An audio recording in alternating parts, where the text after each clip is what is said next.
is another thing for your heart to receive the intent and letter of the accord. Amechi, good morning, my colleague, and good morning, dear listener. Second peace accord has been signed, and we saw the 18 presidential candidates of the 18 political parties present and signing that peace accord. And I know in some states, also the governorship candidates also signed the peace accord. And as Uju has said, it's not just putting pen to paper. Has it come from the heart? Has it come from your mind? Have you educated your supporters to drop violent approaches? The chairman of the presidential, the peace accord reeled out some statistics of a number of violent comments by presidential candidates, about 19 of them, violent. That's statements he believes are capable of inciting violence from the presidential candidates and their spokesmen, and also their supporters. And for that kind of statistics, I think you should send a message to the presidential candidates. Did he share those statements so that it becomes an issue of naming and shaming?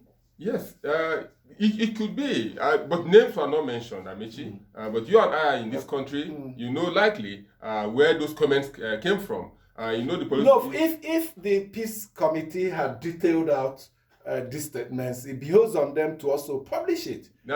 Is it to be a way of checkmating future occurrences? When those involved are called out, one part of ways you punish people is to call them out. That's why I have Hall of Fame. You put the names of those who have excelled, and Hall of Shame for those who have gone below the belt. So when you call them out, it will serve as a deterrent. And if they did it without really being conscious of it, then they will become conscious. It rubs into their consciousness. That is why we talked about backing up the peace accord with the legal substance, backing. What one of the writers is saying on the mail also. Yes, was there... Okay, now, the peace accord, was there a judge there? Was there a representation of the judiciary there where they were signing? It's a gentleman agreement. It's a gentleman agreement. So, and in politics, you know where they put gentleman agreement. So that message should go down to their supporters that yes, we have signed a gentleman agreement. Please go there and behave gentlemanly. But we have laws within our criminal code and all that that seeks to punish this kind of statements or those kind of actions. There are laws already in existence. It's left for us to implement these laws, enforce these laws. It's as simple as that. Actually, for the benefit of our listener, the senatorial candidate, Labour Party that was killed is Oyibo. His name is Oyibo Chukwu. I don't know if I pronounced it well. Oyibo Chukwu. Oyibo Chukwu. Then the radio and TV stations attacked in Port Harcourt is Atlantic TV station owned by a House of Rep member. What's his name now? Okay, I'll get his name. Somebody, okay. Chinyere Igwe. Then also Wish 99.5 FM. And this is not good for us, Amechi. If the media house is not the target, so a lot of answers are required from this. We cannot be muzzled or we cannot be the target. We are doing our jobs to educate people. When we come back later, I would like to I have some points out on how to avoid void voting and invalid voting. Good enough. The incident in Rivers State, there was no casualty, but not so with the incident in Enugu yesterday. The Labour Party candidate was killed as they were driving home from a campaign rally, and it is reprehensible. It is condemnable. What we should be asking the security agencies is, what are they doing to bring the perpetrators to justice? Few days to the election, what does the Electoral Act say about going into that election? But let's welcome Tevetia. Amechi, good morning to you. Good morning, listener. I recall that I think a day or two ago, I drew our attention to the fact that the international community is here already with us, the International Election Observer groups. So if anything had happened before now, before their arrival, even if they don't have first-hand information, anything that happens while they are in the country, they already have that information. And part of the peace accord that was signed, another provision is, those who signed it and their political parties conceding to the fact that they are ready and willing to face international justice and law. So if our authorities in Nigeria are unable to hold people accountable for election violence, you can be sure that the international community will not put a blind eye to it. They are helping us to clean up our mess. Yes. Unfortunately. We've seen that in Kenya. Interestingly, the former Kenyan president who won election in 2014 and led to the violence and all of that is part of the election observer. I think for the African Union. Yes, you know. So he was even at the, you know. So beyond this, we've seen similar situations in the Ivory Coast. Laurent Gbagbo, Côte d'Ivoire, Laurent Gbagbo, you know, and you know, his wife, you know, and all of that. So even if our authorities here do not have the capacity or the political will, we are sure that, you know, justice, no matter how delayed, it will definitely come. The sad thing in Enugu, that senatorial district, is the fact that the senatorial election will not hold on Saturday. You know, going by the electoral law, once the candidate dies, the party has 14 days. Hours. No, has 14 days. Okay. Once a candidate dies, what period to the election? Anytime a candidate dies, the party has 14 days to conduct fresh primaries, you know, and elect. No, I think there's a limit to which, if you die how many days to the election, then that election will have to be shifted. That's what I'm saying, that in this case, there's even no way the party can hold primaries in less than 2 days. So was it the design of those that went after him to see to the postponement of the election? Who are the other candidates in that election? That's the... and you can also rule out if the unknown gunmen, maybe it may not even be any of the candidates involved in the election.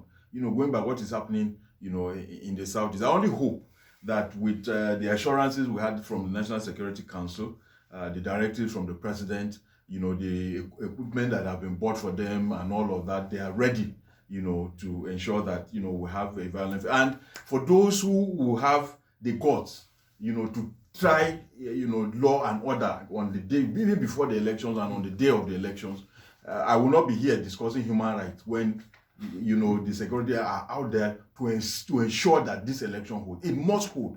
And anybody who stands in the way, Amechi... There's the human rights component. We can't wish away the human rights aspect. Teve, you just said... I understand how you feel, but yes, the human rights is a constant. The killing in Enugu may not be politically motivated, considering what is happening in the Southeast. And I ask you, what is happening in the Southeast?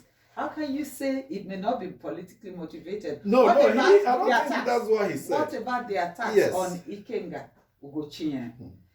2 times he lost 4 family members simply because he's seeking to represent his people. Every Nigerian has the right to aspire, talking about human rights.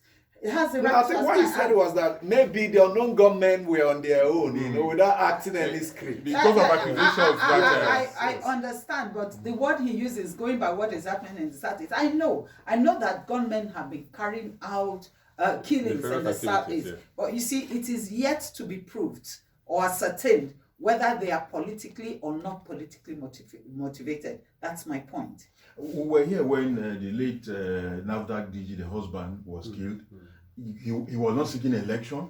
He's not part of any of the... I'm not sure he's part of any of the political You're not processes. sure. That's the key. That's what I'm saying. I'm not sure whether he's part of any of those, but it happened.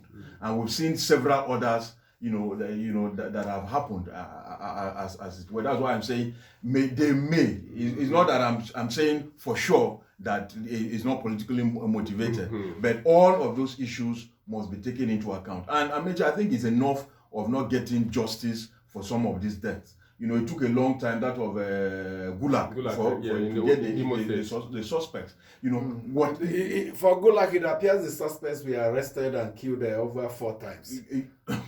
Sadly. So we need the police and other intelligence, security intelligence to get to it. By the time people are arrested, we get to know this and people are punished. Perhaps it should help us. Let's hope that we have got to the point where we can actually arrest these people, where we can go after them, because the death of Harry Marshall is yet unresolved. The death of Dikibo is yet unresolved. The death of Bola Ige is yet unresolved.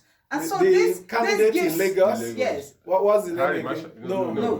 Harry Marshall is Rivers. Yes, Rivers. Was Rivers. Yes. You know, The candidate in Lagos, what was that PDP name? governorship oh, candidate. Funsho Williams. Funsho Williams. Funsho Williams is yet unresolved. So you find that this gives impetus to killers, so-called non-gunmen, because they feel that they are invincible. They feel that even it may take several years and they may never even be found out. That's why you also need to know that some of these people may be backed by powers that protect them. But we want to get to a Nigeria where injustice can be tackled effectively, where senseless killings can be dealt with, where people like this can be called to justice. Well, the other candidates running in Enugu East Senatorial District for the APC, Adaku Obu Aguacha. She's running for the APC, and for the PDP, Chimaroke Naman. If we get the other names, is he expelled or suspended by his party? Yes. But he remains a candidate. If you flying the party's logo now, so not him. He's most likely, the PDP can't help it again. There's no room for substitution. Unless they don't want to have a candidate. Exactly. They know everything they don't want, as long as the candidate wants. The party flag is there. Yes. So apparently this election for the senatorial election in Enugu is maybe shifted. Is it deploy? Is it the objective? It's left for the place to quickly unravel so that we'll get answers to these questions. It was SERAP, the non-governmental organization that wrote to the International Criminal Court at The Hague, pleading with them to send their investigators, their rapporteurs to Nigeria, with a view to getting reports about those that perpetrate violence and those that may want to truncate the election. Their view is that the Nigerian security architecture may not be strong enough to go after these people, so they are pleading with the International Criminal Court to send in some persons. We will recall that they did send in a rapporteur in 2015, and they said they needed to put some people here so that they gather information firsthand, such that, like Teve said, if there's a need for them to take action, they will gather the evidence by themselves, because the confidence that the Nigerian security agencies will do it is not very strong enough. Let's hear from you. Let's share some of the emails you have sent to us. That will be after this break. Do stay with us.